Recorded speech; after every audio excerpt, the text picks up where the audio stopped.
નમસ્કાર દર્શક મિત્રો, હું છું એડવોકેટ સોનલ બારિયા. આપ સર્વનું સ્વાગત છે મારી ચેનલ લીગલ વિજ્ઞાનમાં.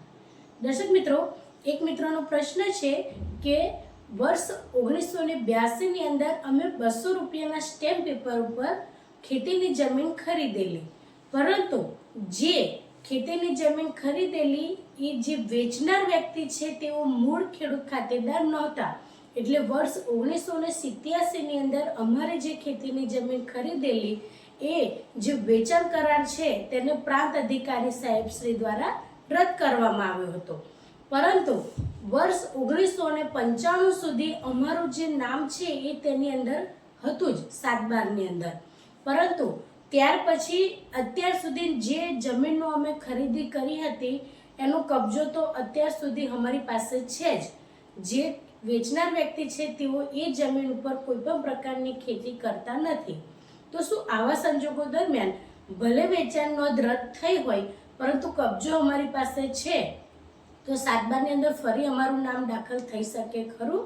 તો ચાલો દર્શક મિત્રો, આજે આપણે આના વિશે સંપૂર્ણ માહિતી મેળવીએ. તો દર્શક મિત્રો, જો આવા સંજોગો હોય કે વેચનાર વ્યક્તિ ખેડૂત ખાતેદાર ન હોય પરંતુ ખરીદનાર વ્યક્તિ જો ખેડૂત હોય તો એ તમારા નામે થઈ શકે છે.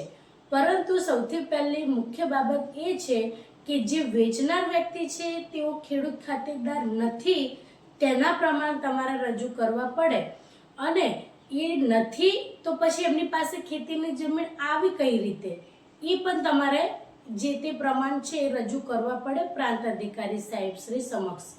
કારણ કે જો કોઈ વ્યક્તિ ખેડૂત ખાતેદાર જ નથી તો એમની પાસે ખેતીની જમીન છે અને ખેતીની જમીન હોય અને જો એ લાંબા ગાળાથી હોય, હવે તમે કહી રહ્યા છો કે વર્ષ 1982 ખરીદેલી, તો વર્ષ 1982 ખરીદેલી તો જે તે સમયે એ વ્યક્તિ પાસે જે તમે ખરીદેલી એ ખેતીની જમીન કઈ સાલથી છે તો એ પ્રમાણે જો એમની પાસે જમીન હોય અને એમને જે તે સમયે ખેડૂત ખાતેદાર તરીકે પોતાને સમજીને તમારી પાસે એ ખેતીની જમીનનું વેચાણ કરેલું હોય તો પછી એ માન્ય ગણે. પરંતુ જો પ્રાંત અધિકારી સાહેબ સમક્ષ તમે અમુક જે ડોક્યુમેન્ટ છે કે જે આપણે કહી શકીએ કે દસ્તાવેજ છે એ તમે યોગ્ય રીતે રજૂઆત ન કરવામાં આવી હોય, જેથી કરીને એવું લાગે કે વેચનાર વ્યક્તિ છે ખેડૂત ખાતેદાર નથી, તો આવા સંજોગો દરમિયાન જે તે વ્યક્તિ ખેડૂત ખાતેદાર નથી પરંતુ જો એ ખરેખરની અંદર ખેડૂત ખાતેદાર હોય અને એમની પાસે કોઈ પણ પ્રકારના જે કહી શકાય કે ખેડૂત ખાતેદાર હોવા અંગેના જો પ્રમાણપત્ર હોય તો એ અંગે તેઓ પ્રાંત અધિકારી સાહેબ શ્રીને ફરીવાર રજૂઆત કરી શકે છે કે જે વેચાણ નોંધને રદ કરવામાં આવી છે એની અંદર જે ડોક્યુમેન્ટ અમારે દર્શાવવાના હતા એ રહી ગયેલા અને એ મુજબ હું ખેડૂત ખાતેદાર છું જ. પરંતુ જો ખરેખરની અંદર જે વેચનાર વ્યક્તિ છે તેઓ ખેડૂત ખાતેદાર ન હોય તો આવા સંજોગો દરમિયાન તે પોતાની જે પાસે ભલે ખેતીની જમીન છે તેનું એ વેચાણ કરી શકે નહીં.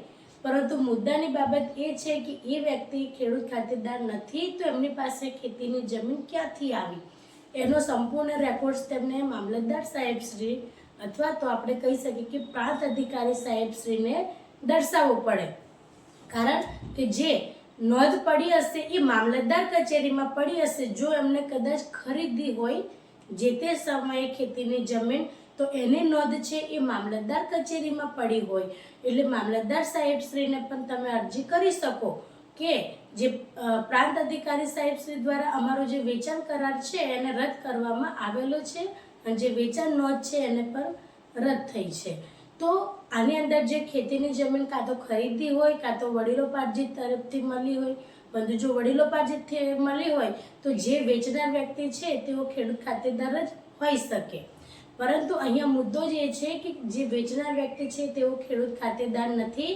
એટલે સ્પષ્ટપણે સાબિત એ કરવાનું છે કે એમની પાસે જે ખેતીની જમીન છે ક્યાંથી આવી છે અને એની નોંધ જે તે મામલતદાર સાહેબશ્રીની કચેરીમાં પડી હોય એટલે મામલતદાર સાહેબશ્રીને અરજી કરવાની રહે છે અને ત્યારબાદ પ્રાંત અધિકારી સાહેબશ્રીને પણ તમે ફરીવાર અરજી કરી શકો છો.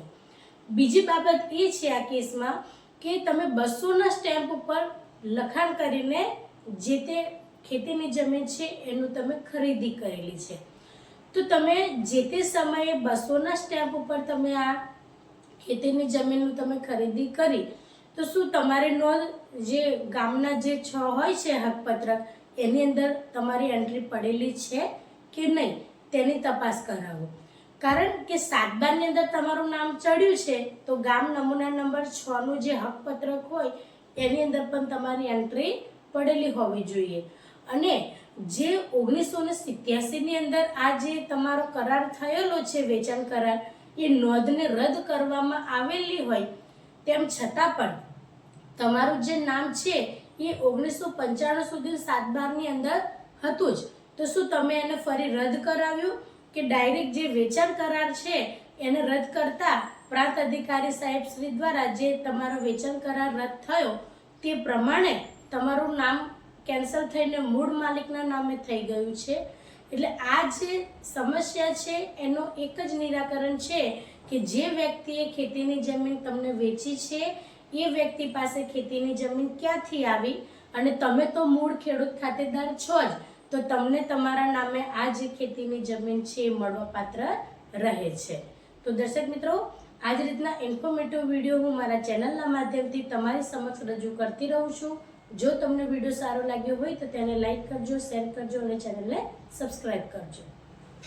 જય હિન્દ, જય ભારત.